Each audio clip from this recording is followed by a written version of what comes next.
Cyberpunk got delayed. Again. Such a shame.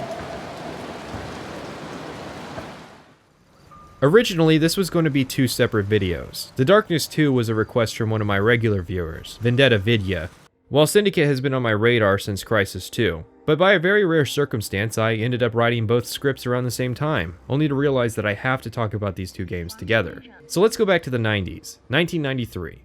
Bullfrog Productions under Peter Molyneux releases Syndicate, an isometric real-time tactics game set in the cyberpunk dystopia of 2096. In October of 1996, a sequel, Syndicate Wars, was released, taking place in 2191.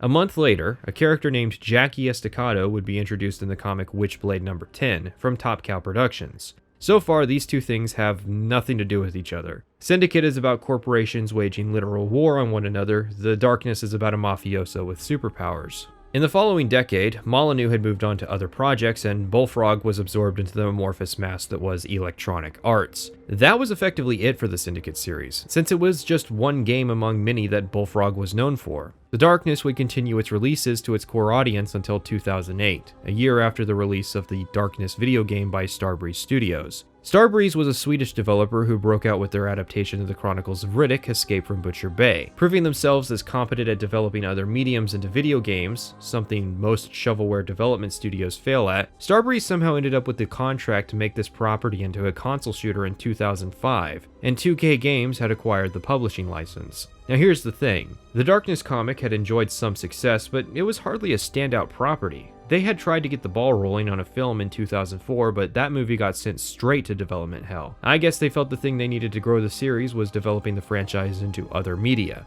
which is why it must have stung when they ended the comic series a year after the game's release. Now, I'm not a comic history guy, so there's probably more to that story. I'm going to stick to the industry I do know. 2K Games, wanting a sequel to The Darkness, approached Digital Extremes to develop it. This is more complicated than 2K just being duplicitous, although that is certainly a factor. Starbreeze was rife with jobs, working on another Riddick game, a title for EA, and a Jason Bourne game that fell through. They were moving up in the world, so the job fell to Digital Extremes. So, who's DE? Well, this is where I mention GHenryPerez. He's another creator who does fine work, who made an enjoyable video comparing The Darkness 1 and 2. 2K Games would leave the responsibility of this barely anticipated installment to Digital Extremes, which at the time, their claim to fame was Bioshock 2's multiplayer. Reducing Digital Extremes down to just the Bioshock 2 multiplayer team is a bit too reductive.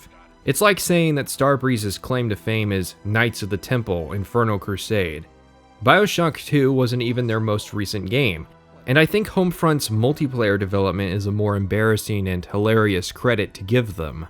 Digital Extremes are the guys who made Epic Pinball, and then they used the money they made from Epic Pinball to co-develop Unreal, as in Epic Games' Fortnite Unreal Engine 4 Unreal. By the way, The Darkness 2 plays like every Unreal Engine 3 game ever made, but it's actually not on the Unreal Engine, but rather an engine exclusive to Digital Extreme called the Evolution Engine. Their work on Unreal is likely why the game plays like every UE3 game ever. In addition to working on the Unreal series up to Unreal Tournament 4, they had a handful of independent games that did, well, they might end up on this channel one day. Then they went on to create Warframe, a Destiny clone that did a rail of cocaine and went helicoptering out of the research facility.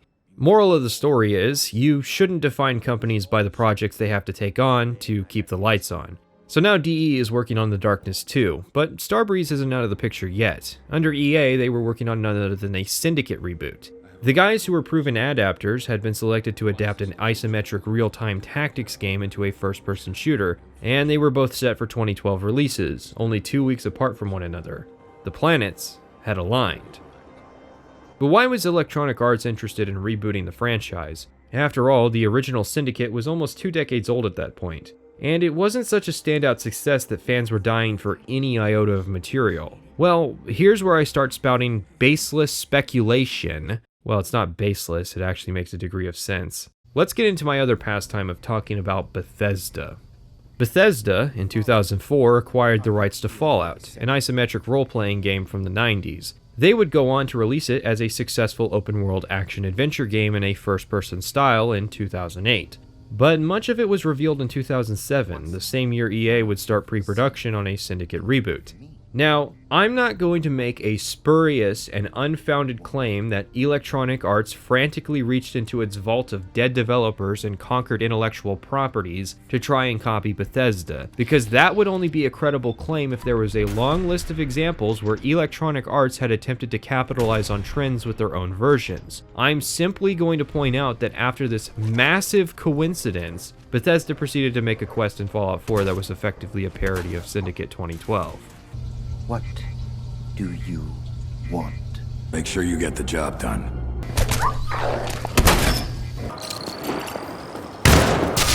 I need what's in your head. So, now that the stage is set, let's talk about these games. Their first similarity is that they are both 4 hours long. It took me like 4 hours to beat it. It's 4 hours long. It's downright disgusting. 4 hours! Bullshit! God! Stop making me play bad games! You have done that yourself. It's uncanny how standard this was for the 7th console generation, like the 90-minute mark for film. It's an arbitrary amount of time a game has to last in order to rationalize its purchase price. I'm certainly not advocating games be expensive and short, simply that it's interesting how many devs had to effectively do the minimum just to get their products to market. You start off Syndicate getting a beatdown, and eventually you do a quick time event to escape. I can do this all day. The Darkness 2, meanwhile, starts with 10 minutes of exposition dumps and setting building before an on-rails shooter section. Both games take a while to warm up, which is eating into that 4-hour runtime, but once The Darkness 2 gets going, it's gone.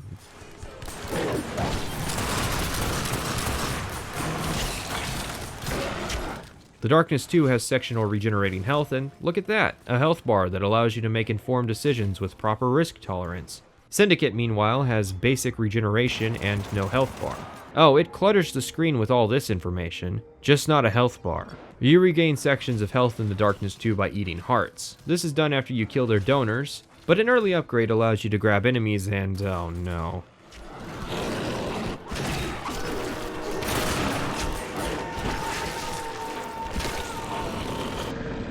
Well, in Syndicate, you'll be spending time hiding behind walls waiting to recover health. There are upgrades that are essential if you want to have fun, like buffs to your regeneration, adding it to the slow motion mode, and recovering health. Both games have an early form of glory kills. Technically, they're both getting them from Duke Nukem Forever, or more likely whatever game DNF stole them from, and both expose the flaws of the idea. The Darkness 2 requires enemies enter into a vulnerable state in order to be grabbed. You then have to press another button to select which outcome you want from the execution, be it more health, ammo, or a shield, but then an unskippable cutscene plays where the kill is performed. The animation pool is small and suffers from perspective issues due to how it is being layered. It was either this or the animations would get stuck inside walls. Syndicate is a good example of what happens when you don't layer in this way. Hostile agent!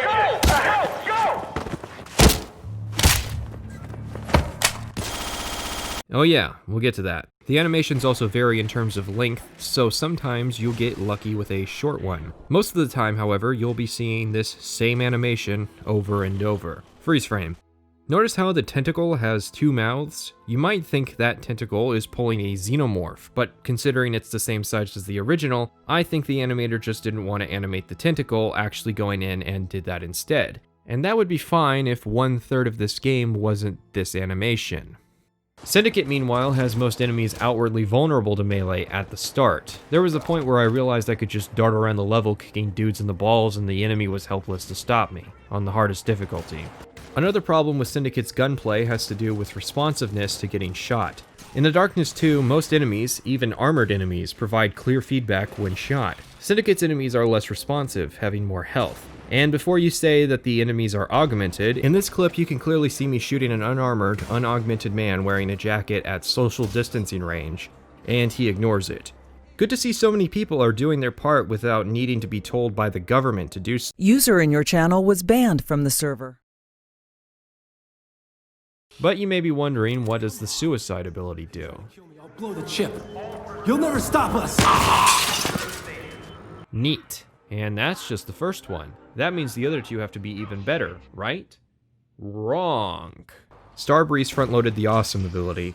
The second just knocks people over. This was only ever really useful when it came to beating enemies using riot shields, which are also present in The Darkness 2, which also has a similar ability where you spawn a swarm of flies. How is a swarm of flies related to the forces of entropy? Anyways, riot shield enemies are generally best beaten with grenades, something Jackie Estacado lacks access to, but not Kilo. Well, Kilo doesn't come prepared, but rather he hacks them out of the air and reappropriates them. Wait, how do you hack a grenade? Is there some electronic component that puts the pin back in? It's a neat mechanic, except it's super obvious and gives you way too much time to complete it, meaning that there wasn't a single grenade thrown at me that proceeded to explode. The third ability is a Jedi mind trick that makes people allies until the area is clear, and then they kill themselves.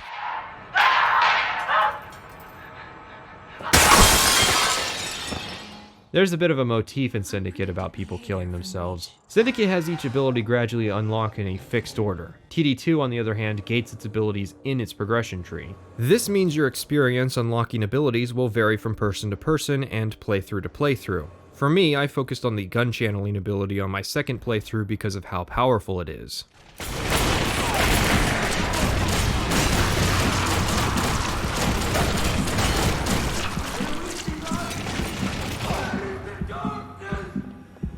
Syndicate, not to be shown up, also brings with it a progression tree, but you'll only unlock just under half of it every playthrough, as upgrades are unlocked at fixed points and they give you 7 of the 15 points you need to complete the tree. TD2 gives you upgrade points for various actions, mostly killing people, but also relics you find during the levels. The flaw of this system is that the best method of getting points is what people are going to do most, which, in this case, are the glory kill animations. So you're massively incentivized to engage in this pacing killing mechanic both to heal and to level.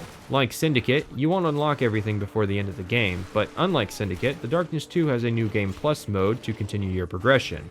Both games have what I would consider to be mandatory upgrades. For The Darkness 2, that would be the Dark Armor and Explosive rounds. For Syndicate, that would be all the health regeneration upgrades. Syndicate also brings with it the Dart Overlay, which acts as slow motion but also buffs damage and healing. You are canonically much more powerful than the average human, so it's fitting that we're so overpowered. TD2 seems amateur to only bring with it the ability to chuck rebar and metal sheets at people at such a force as to pin them to walls and cleave them in half.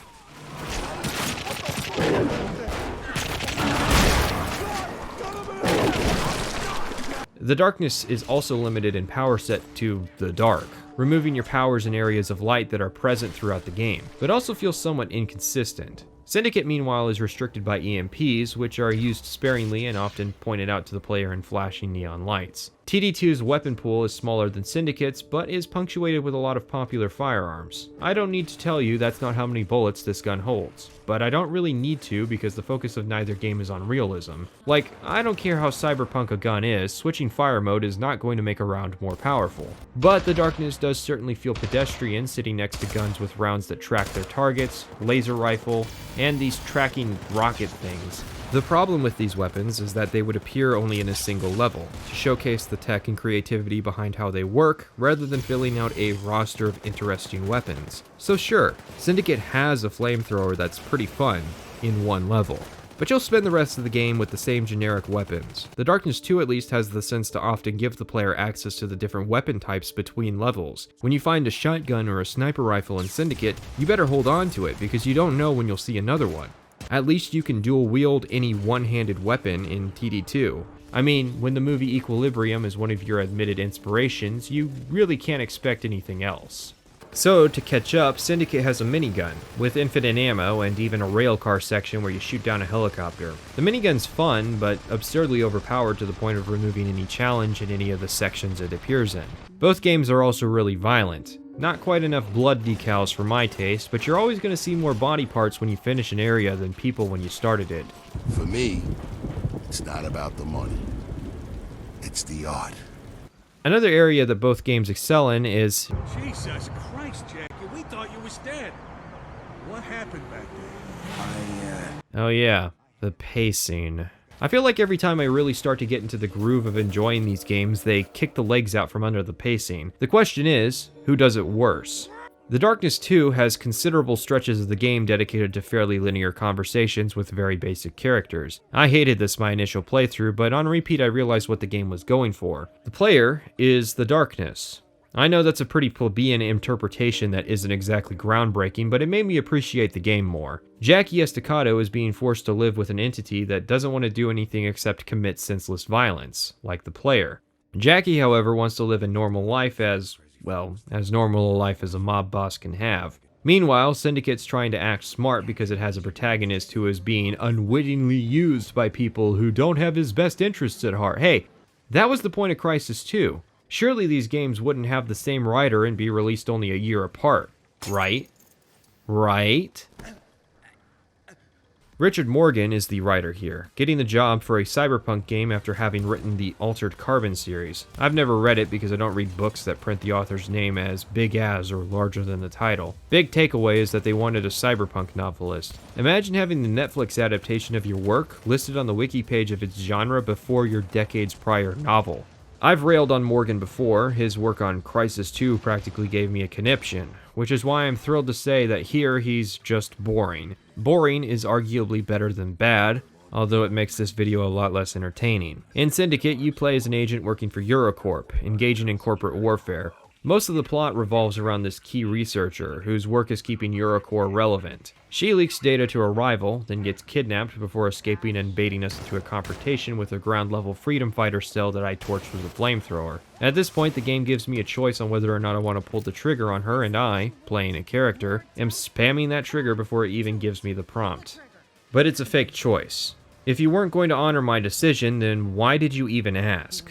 On the flip side, the Darkness has us investigating who hit us up at our restaurant, investigating a rival gang who was paid by some shady but massive brotherhood interested in collecting the Darkness. This is actually a fairly mutual arrangement that would work out for all parties if the Darkness wasn't holding Jackie's girlfriend's soul over his head, and Jackie wasn't the sort of person who would believe this ancient evil entity who tries to constantly mess with him. Jackie's obsessed with this girl. Even 2 years after her death and after spending a considerable amount of time trapped inside a mental hospital illusion created by the Darkness, is also presented with a false choice that either ends the game a level early or allows you to play the final level. And best believe I threw myself off that rooftop the second the game gave me the option.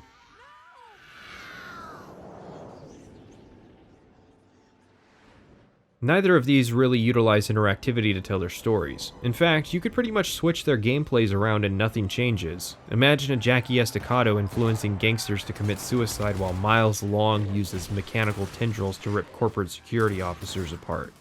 A big difference in the games is their visual representation.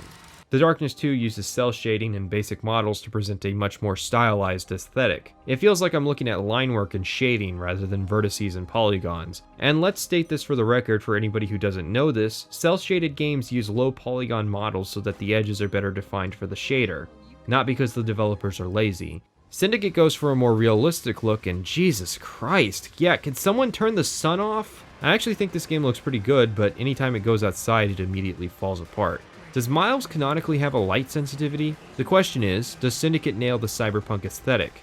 Well, your interpretation of that depends on which decade of cyberpunk you're coming from. Some people think the aesthetic is neon everywhere, undercuts galore with bright colors.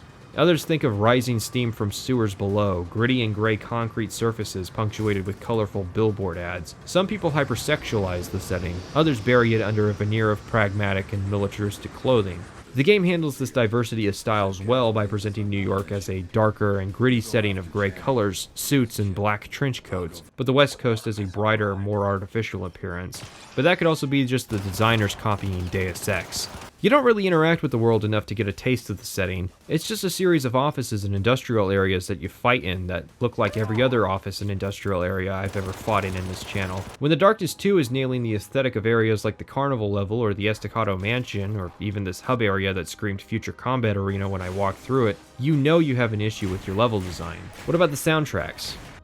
You've been listening to the game's OST in the background, which is something I do for most of my videos, but I thought I'd point it out again. Interesting thing about The Darkness 2, trying to find samples of the soundtrack to use as background music for this video proved challenging, as the part of the OST that gets posted is the licensed soundtrack, which I only heard parts of maybe twice in the background, and I obviously can't play that without a demon coming and putting ads on my video, or worse. When the music for The Cursed Crusade has been posted online, but the ambient music for The Darkness 2 hasn't, something's off. I know it exists, and there's even an article reviewing the instrumentals, but I couldn't find samples of it to use beyond the main theme and the Ginny theme that were posted on Tim Wynn's SoundCloud. On the flip side, much of Syndicate's music has been released for a while. I suspect in part because The Darkness 2 is mostly just generic ambient themes that get lost in the mix of the gunfighting. Syndicate is certainly creating ambience with its electronic soundtrack.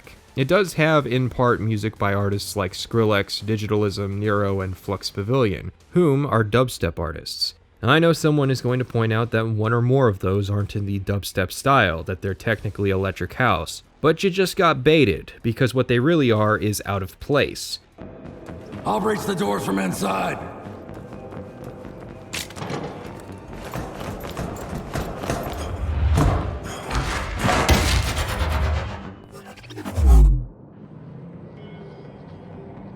Warning, mission stat change. Chip link compromised.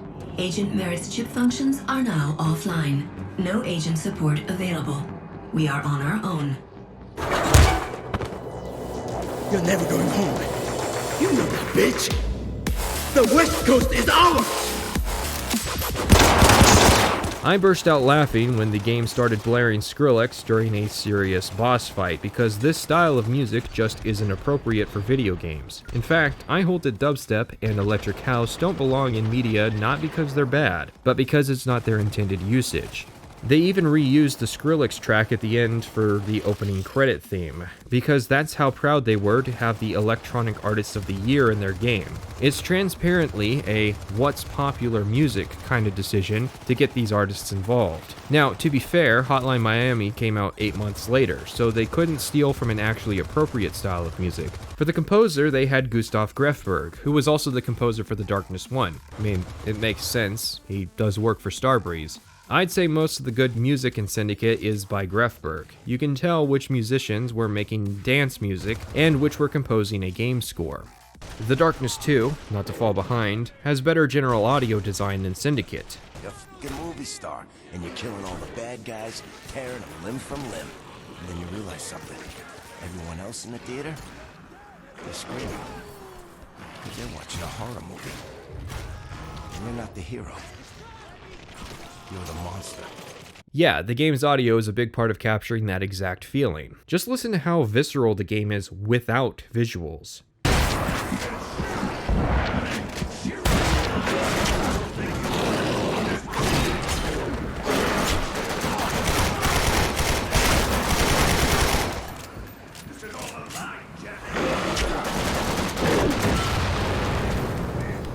The voice acting is also pretty good. Flesh is weakness! Okay, maybe not that line, but in general, Mike Patton nailed the tone of this creature. Brian Bloom as Jackie was not as much a presence, in part because his character only really exists in cutscenes and in dialogue. In the game proper, his character is just a vessel for the player, which is the point. All of this, even at its worst, like with some of the minor characters, is still above Syndicate 2012. This is in part because of how the main character, Miles Kilo, is written. Like Jackie, he only exists between levels, but that's just basic sentences like, "Why did she help me? I am the future." Okay, slow down there, Miles, you just learned what a personality is. The game's audio design is overall lacking. Here's the same audio test, then I'll play another Darkness 2 clip to contrast.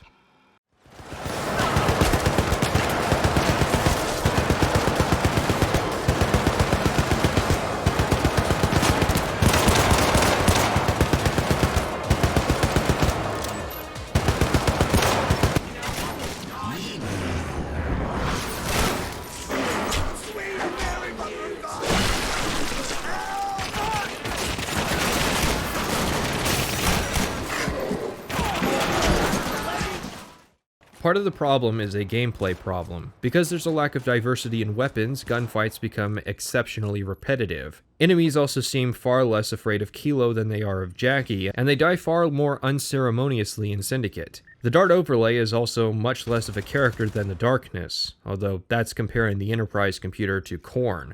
Syndicate has a lot of non-game actors I won't even bother naming besides Keith Sochi, who is the Dart. but even she sounds like every AI companion ever. Getting a bunch of TV and movie actors is a very EA decision, and it indicates that they were much more interested in name recognition than good performances. I don't like this, Jack. Kilo's not stabilized yet. He could glitch out. You're a cop. Oh, you want to glitch out? I've got this little thing coming up.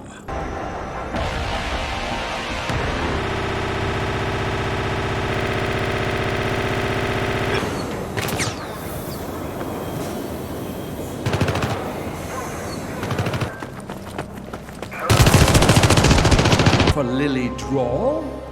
For that down zone ingrate? Or... Hostile agent! Go!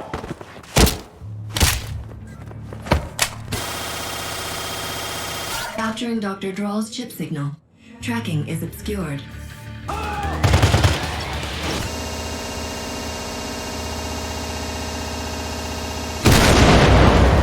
We are in subverter territory.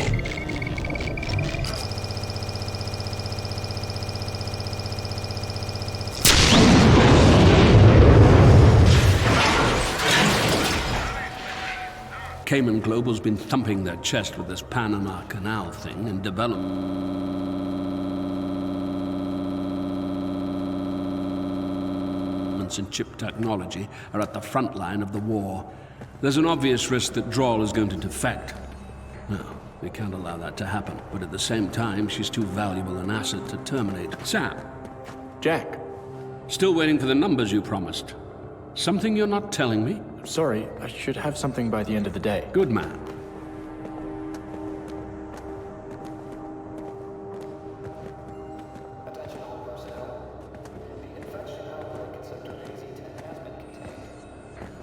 Which brings us to the problem at hand. Look at her. Best biotech mind of a generation. Such a shame.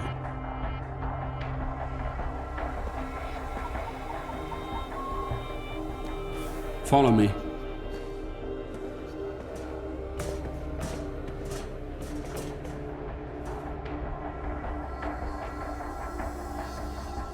Go ahead. Start the procedure.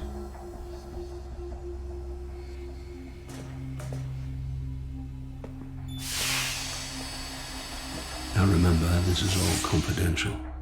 You know, it's pretty homoerotic to have the only sexually attractive person in your game be the dude who guns down random civilians. The Darkness 2 doesn't even have this problem. You can't go 5 seconds without seeing a picture of this girl that's in 2 cutscenes, one of which is dead. Oh yeah, there's villains in these games. Besides the Darkness itself, the Darkness 2 has this organization of religious zealots that want to steal the darkness from us and use it for themselves. Oh my god, doesn't this remind you of Jesus? I'm Jesus! Besides the Darkness itself, the Darkness 2 has this organization of religious zealots that want to steal the darkness from us and use it for themselves. Seems like a good deal, but they're led by some dude who talks about how smart he is while he's not intelligent enough to get his wound treated. I'm sorry. There's visual design, and then they're sabotaging the tension of a story by visual over-design. Syndicate, meanwhile, has the CEO of Eurocorp, whom was personally involved in the operation to kidnap Child Miles because you have the best genes. Yep, even in a world of unbridled technological advancement, random genetics is the key to Miles being so powerful. This guy has no presence. At least the burn victim will show up to taunt you every now and then, and it's an 11th hour reveal anyways. For most of the game, he's considered to be evil just because he's the head of a giant company. Good touch with the end cap flag as his tie. But right at the end, when you're racing to get to the villain before he pulls an Andrew Ryan and turns off everybody's chips, it's revealed that the female had given you a modification to make you immune to it, but you still pass out. Then she comes up to you and is like, yo, you're free now, what you gonna do? And Kilo pulls out his gun, and no, he doesn't shoot her. Nor does the game really accentuate the point that Kilo is a free man by giving the player the choice either. Nice sequel bait. Shame it didn't work. Both games have lots of boss fights, but only the Darkness 2 has boss fights with any stakes. Most of the people you fight in Syndicate have no relation to the plot. Please, fans of this game, write me a couple sentences on the plot significance of these 2 characters that justify their annoying resurrection mechanic. Not that the Darkness 2 bosses are exactly complex. You have the guy that kills Aunt Deathflag violently and then shoots us in the head. Wrong choice, Jackie boy. You have the guy who appears 5 minutes before his fight, who's supposed to show us what the darkness is like from the outside, and you have Harvey Dent, who makes the classic mistake of spawning enemies for you to regenerate health off of. Oh yeah, and the giant crane fight. To be honest, boss fights better suit the mechanics of Syndicate. I feel like The Darkness 2 would have been better suited to just have a higher volume of enemies to slaughter. I think when one of my criticisms of a game is I wish there was more, then they did a good job with the core loop. But because of the break check pacing every time I start to get into the game, it kills itself by throwing another peaceful section. Both games also present a focus on cooperative play. Well, cooperative mode's independent of the single player. I played through The Darkness 2 co-op solo until I got to this escort mission. Now for and Syndicate's co-op spanked my when I tried to play it by myself, even on the easiest difficulty. Both games have a new roster of characters engaging in a side plot tangentially related to the main plot with independent progression trees. Syndicate even has a weapon customization system limited to the co-op mode. Like, why? Why limit yourself in that way? But I could not progress in this mode. So, in the end, how did the games stack up? I'll be honest, The Darkness 2 is certainly worth a play. Just temper your expectations to have your fun interrupted. Syndicate was only really fun because I have a taste for mediocrity, and it is certainly a cut above the garbage I usually play. Then The Darkness 2 threw in a final moment reveal of the Angelus and Jackie getting stuck in hell. But wasn't this all in Jackie's head? Like his body is still on Earth impaled? Whatever. There was never a Darkness 3. I don't know the specifics, but I have two theories. Either there was a licensing issue behind the scenes, or more likely, 2K wanted the game to generate at least $1 billion or it wasn't commercially viable. Syndicate, on the other hand, has an issue with its name. I don't like it sharing a name with an existing title in its series. EA has stated they wanted to bring the game to a new audience of people. I think more realistically, they wanted to replace the existing game with an easier to produce and market model of generic first-person shooters. I don't think the issue was that Syndicate is bad. I think EA's goals were also unrealistic. Again, nothing short of $1 billion is commercially viable. They tried to resurrect an existing franchise to cash in on nostalgia that, in all honesty, wasn't that high to begin with, and old school Syndicate fans were not interested in playing a generic FPS. To bring this to a close, let's talk about the fates of Starbreeze and Digital Extremes. Following their second Chronicles of Riddick game in 2009, the founders of Starbreeze left the company to start a new studio, Machine Games, who went on to produce New Wolfenstein under ZeniMax and Bethesda in 2014. What remained of Starbreeze became a pseudo-publisher. In 2012, they acquired Overkill Software, which was founded by the founders of Gren, the studio that was behind the Wanted Weapons of Fate game and a bunch of other shovelware titles. It seems Swedish game devs have a habit of running their companies into the ground and then just founding new ones. Anyways, Overkill are the guys behind the Payday series, and Overkill's The Walking Dead, a game that was so bad, they stopped selling it and got their license to make the title rescinded. They haven't really recovered since and have been in a tough place. Digital Extremes, the Bioshock 2 multiplayer guys, would go on to make Warframe. They'd ride that success until being acquired by a Hong Kong cock meat supplier that got into the business of acquiring game studios. So yeah, moral of the story, every company is consolidating into large mega corporations named syndicates. Gradually, every service in your life will be fought over by these syndicates by augmented agents that see you as nothing more than expendable assets to be shot through on the way to their targets. As your life gradually degrades in quality and becomes increasingly worthless, you'll think to yourself what could have been done to steer your life in a different direction. Even picking up arms to try and fight back will get the response of having your power shut off and access to food restricted until you starve out and die. As a mass of other consumers will quickly fill in your spot in society. Any attempted organization will inherently be undermined by the inherent sin of man, as no individual will be pure enough to lead a cause as long as virtue remains one of the founding tenets. All this because I didn't buy The Darkness 2 when it came out because of its super generic name. Trust me, ladies. I wish I did. Alright, just a little bit of house cleaning here. The Darkness 2 was, again, a request from a viewer who was generous enough to donate a key. That said, that's not a surefire way to get a review out of me, and I won't accept keys for games I have no intention of covering on the channel. This was a big video for me since I made it with the intention of sharing it out, so I'm gonna ask for some stuff I don't normally ask for. This is the type of content I normally release, so if you want to see more, I have both a backlog of similar videos and future releases. Liking, sharing, and comments will go a long way towards getting my name out there as well. I have also started a Storyfire account. They have wisely denied small creators like me from using the site for video sharing purposes, but it still features text posting, so I can post updates there. I also read all comments on YouTube, even if I don't reply outright. Thanks for your time. Morrowind Part 6 soon. You're in and out, mate. Barely alive, and not quite dead. What? Come on, Jackie. We ain't got much time. The darkness can't hear us because it's weak. Wait, I don't understand.